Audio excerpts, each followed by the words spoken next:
काय राजा काय तुला काही गप्पा बसवतच नाही वय? आता काय केलं मी? काय केलं म्हणजे? अरे काय करतोयस? अगं निवांतच वेळ होता ना म्हणून म्हणलं रद्दी काढावी. तुला काय रद्दी खाते वय? अरे डॉक्टरनं सांगितले तुला आराम करायला, मग आरामच करायचा नाही का? आता प्रॅक्टिसला जातो ते ठीक आहे र, पण बाकीच्या वेळी आराम करायला नको वय? कशाला तुला असले उद्योग लागतात र? अगं जे निवांत बसूनच करतोय की. अरे पण काय गरज आहे तिची सांग बघू बरं.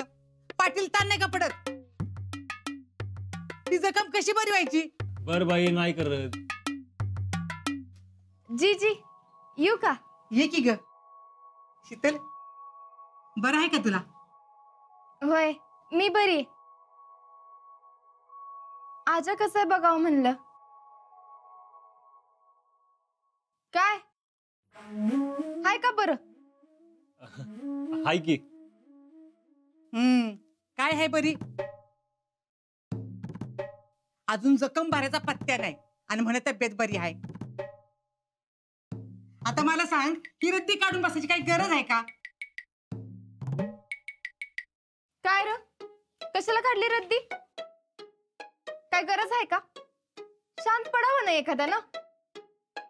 बघ ही बी तेच म्हणत्या.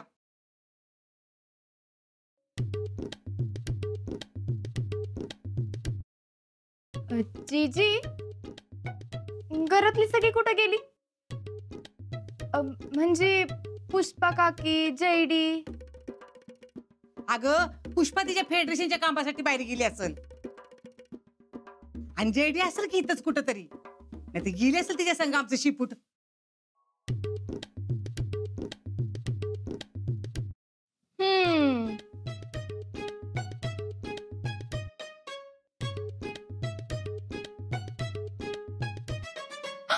अयो सांगायचं विसरलेच की. काय ग? अहो सानूची आजी तुम्हाला बोलवत होत्या. कधी? आत्ताच की, मी येताना माझ्याजवळ निरोप दिलाय. अगं मी तिच्या आता पुढनच आली की. हा होय. हा म्हणजे तुम्ही पुढे आलात आणि त्या हाक मारत होत्या, तुम्हाला आवाज ऐकू आला नसेल. हा मा ऐकाय नसेल आलं मला, म्हणून मला सांगितलं निरोप द्यायला. आणि जरा लगेचच बोलवलंय बर का. होय मग मी आलीच जाऊन. अगं जे आता कुठं जातेस उन्हात अन्नाचं, आणि माझ्यापाशी कोण नको? मी असं एकतर पेशंट. हा नाही थांब तू. जाओ जीजी आणि निवांत तिकडेच बसा. परत काही येऊ नका उन्हातानाचं.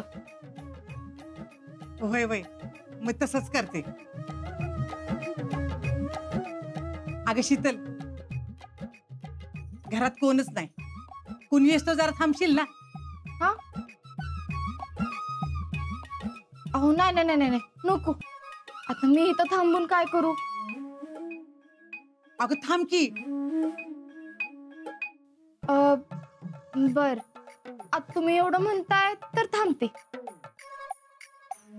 मी जाऊन येते. बर.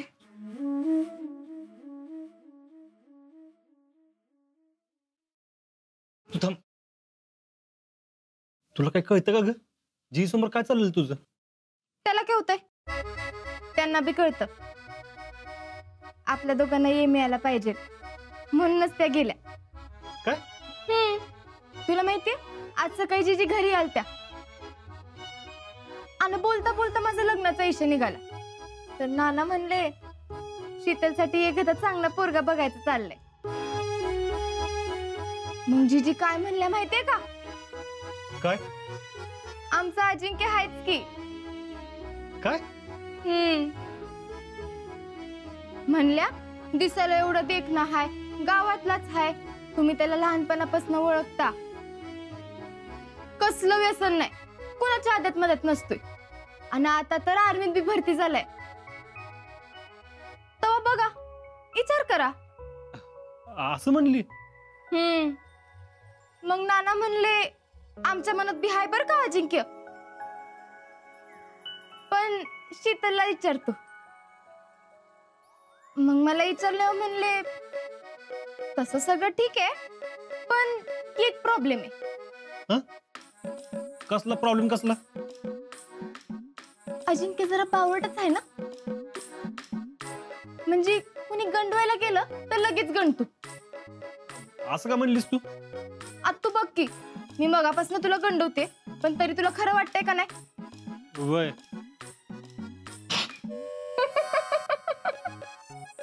तू बी ना, मला वाटलं खरंच असं झालं काय. होईल होईल, लवकरच होईल. हा, पण असं गंडवत जाऊ नको, मला खरंच वाटतं. होणारच आहे. तू इथे ये. अगं काय करते बघल कोणतरी. थांब इकडे.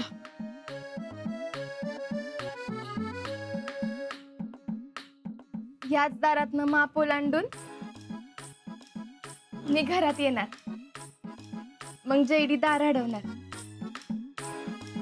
मग मी नाव घेणार. मग जीजी सोनमुख बघणार. आणि आपली खोली कुठल्या बाजूला असणार? इकडं का तिकडं? कशातले कोणतरी येईल. त्याला काय होतंय? आलं तर येऊ दे. शेवटी या घराची सून होणार आहे मी. अगं हो, सून तूच होणार आहेस. मिसेस फौजी झाल्यावर जबाबदारी वाढणार आहे, हे लक्षात ठेव. हं? त्याची काळजी तू नका करूस. अख्ख्या घराची जबाबदारी मी स्वतः घेते का नाही बघ. तू इथं नसताना कधी कुणाला कसलीच अडचण येऊन देणार नाही मी. शितले असं का वागतेस? बघल कोणतरी. बघितलं तर बघू दे की. लवकरच आपलं लग्न होणार आहे. होणार आहे, झालं नाही अजून. माझ्या घरातल्यांना विचारशील तेव्हा होणार ना. कधी विचारणारच माझ्या घरातल्यांना? कसम परत झालं की विचारतो. कसम परत म्हणजे? ज्यावेळी आर्मीचं ट्रेनिंग कम्प्लीट होतं ना, त्यावेळी प्रत्येक जवान आपल्या देशाच्या सेवेची शपथ घेतो. त्याला म्हणतात कसम परेड.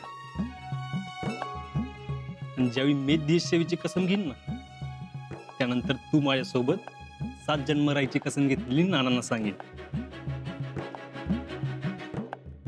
फौजी, मग आता माझी नजर फक्त कसम परेडवर असेल.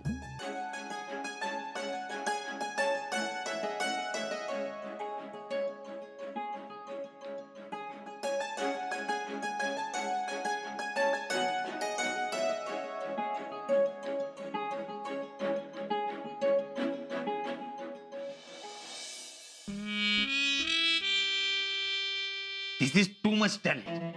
काय चेष्टा लावली का आपली? आईला कोणी बी येते ना आमची चेष्टा करून जाते. काय चालले काय टॅलेंट? अहो वयस समधी आपली चूक आहे. बाकीच्यांना बोलून काय उपयोग आहे तेव्हा?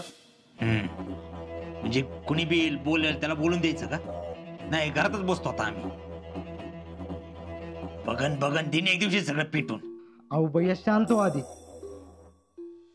आधीच तुम्ही रागाच्या भरात एवढे प्रॉब्लेम करून ठेवलेत.